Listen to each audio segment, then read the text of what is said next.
Okay. இப்போ என்ன நம்ம வந்து பார்க்க போறோம் அப்படின்னா, பைத்தான் இன்ஹெரிடன்ஸ். ஸோ இதுக்கு முன்னாடி வந்து கான்செப்ட் வந்து அதாவது ஊப்ஸ் கான்செப்ட் தான் வந்து பார்க்க போயிருந்தோம். ஓகேங்களா? ஸோ இதில் அந்த ஊப்ஸ் கான்செப்டில் one of the important concept தான் இந்த இன்ஹெரிடன்ஸ். ஸோ இன்ஹெரிடன்ஸ் அப்படிங்கும்போது லைக் ஃபார் எக்ஸாம்பிளுக்கு ஒரு பேரண்ட் இருக்காங்க அப்படின்னா, அந்த பேரண்டோட சொத்தை வந்து நம்ம தான் வந்து யூஸ் பண்ணுவோம். கரெக்டாக? ஸோ அதே போல் தான் இந்த கான்செப்டும் சேம் கான்செப்ட் தான். ஸோ இது ஊப்ஸ் கான்செப்டில் ரொம்ப இம்பார்ட்டண்டான கான்செப்ட்டு.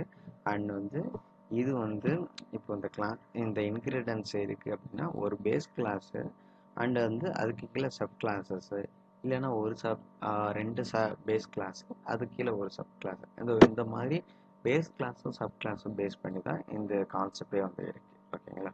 ஸோ இதுக்கு இடையில என்ன ஃபங்க்ஷன் நடக்குது அப்படின்னா, ஸோ அதுக்குள்ள ப்ராப்பர்ட்டிஸ் வந்து அதுக்கு வந்து